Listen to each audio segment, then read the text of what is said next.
প্রথম এরকম দুর্দান্তর সাথে বাঁধাকপির ঘন্ট একদম দারুণ একটা রেসিপি তোমাদের সাথে শেয়ার করতে চলেছি আজকে। চলো দেখতে থাকো। তো সবার প্রথমে সবাইকে জানাই welcome back to my channel. আশা করি সবাই খুব ভালো আছে, আমি খুব ভালো আছি। আর আমার হাউস হোল্ডিং চ্যানেলে সবাইকে স্বাগত।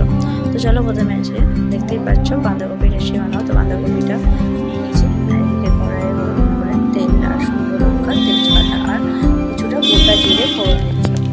তো ফোড়নটা একটু ভালো করে নাড়াচাড়া করে নেবো। তারপর ওর মধ্যে হালকাভাবে হালকা 80%ও না, ওই 60% থেকে 70% আটকে রেখেছিলাম সেই আলুটা দিয়ে লুচি দিয়ে ভাজতে থাকবো। সামান্য পরিমাণে লবণ আর আলুটা বেশ লাল লাল করে ভেজে নেবো। তারপর ওর মধ্যে সব কিছু দেবো। আর ভিডিওটা পুরোটা দেখবে, স্কিপ না করে, তাহলে বেশ ভালোভাবে বুঝতে পারবে। আর এই রেসিপিটা একবার বানিয়ে দেখতেই পারো। তো বানিয়ে দেখে কে কমেন্টে জানায় যে কেমন রেসিপিটা। দেখো আলুটা বেশ ভালোভাবে ভাজা হয়ে গেছে। দিয়ে দিচ্ছি ওর মধ্যে টমেটোটা দিয়ে ওর মধ্যে আলুর সাথে নাড়াচাড়া করে নেবো। তো টমেটোটা একটু নরমে এসেছে, এরপর একে একে মশলাটা দিয়ে দেবো। যেহেতু নিরামিষ বানাবো সেই জন্য আদা জিরে আর কাঁচা লঙ্কা পেস্ট বানিয়ে মশলার সাথে আলুটা বেশ কিছুক্ষণ ধরে কষিয়ে নেবো।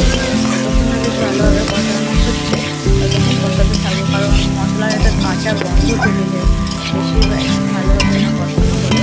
বেশ কিছুক্ষণ কষিয়ে নিয়ে চলো। লঙ্কাটা যেহেতু বেটেছিলাম তো বেশি আর লঙ্কাগুলো দেবো না, বিশাল ঝাল হয়ে যাবে। তো অল্প পরিমাণে লঙ্কাগুলো নিয়েছি আর সামান্য হলুদ দিয়ে দেবো। জিরে গুঁড়োটা দেবো না, কারণ জিরেটা বললাম না বেটে রেখেছিলাম, তো জিরেটা দিচ্ছি না। এরপর বেশ কষানো হয়ে গেছে আলুর সাথে মশলা, বাঁধাকপিটা দিয়ে দিচ্ছি, দিয়ে বেশ সব কিছু একসাথে কষাতে থাকবে। আর স্বাদ মতো লবণটা দেবো, যেমন পরিমাণ দরকার হতো সেরকম পরিমাণ লবণটা দেবো। তো মশলার সাথে বাঁধাকপি একদম সব মিলিয়ে একদম কষিয়ে দিতে হবে বেশ ভালো করে। আর কিছুটা পরিমাণ লবণ দরকার ছিল তো দিয়ে দিচ্ছি, দিয়ে আরও কিছুক্ষণ কষিয়ে নেবো। আর সব কিছু যেহেতু একটু হালকাভাবে সেদ্ধ করা ছিল তাই বেশিটা জল দিচ্ছে না, অল্প পরিমাণে একটু জল দিয়ে কিছুক্ষণের জন্য ঢাকা দিয়ে রাখছি সব কিছু একসাথে মজে যাওয়া পর্যন্ত। তো কিছুক্ষণ ঢাকা দিয়ে দিয়েছিলাম। তারপর দেখো এবার দিয়ে আর কিছুক্ষণ কষিয়ে নিচ্ছি, নাড়াচাড়া করে নিই। নামানোর আগে একটু সামান্য ঘি আর চিনি দিয়ে দিলে বেশ ভালোই লাগে, তাই না? বাঁধাকপির তরকারি বলতে গেলে কি নিরামিষ যে কোনো তরকারি ঘি বা চিনি অ্যাড করলে ভালোই লাগে, খারাপ লাগে না। তো তোমাদের যদি ইচ্ছা চাই দিতে পারো, আবার নাও দিলেও হবে। তো আমি সামান্য পরিমাণে চিনি দিয়েছিলাম। এটা খুব সুন্দর একটা ফ্লেভার, দেখতেও কি দুর্দান্ত লাগছে, তাই না বাঁধাকপিটা?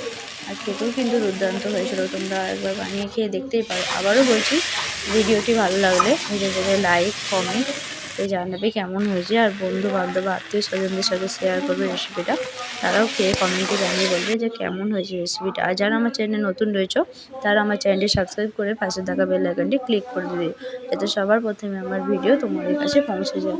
তারপর বাঁধাকপিটা সার্ভ করে নিয়েছি একটি পাত্রের মধ্যে। কি দারুণ দেখতে লাগছে, তাই না? একদম অনুষ্ঠান বাড়ির মতো বাঁধাকপি। তো আজকের মতো এটুকুই। Thanks for watching. Tata. Next video খুব তাড়াতাড়ি আসছে।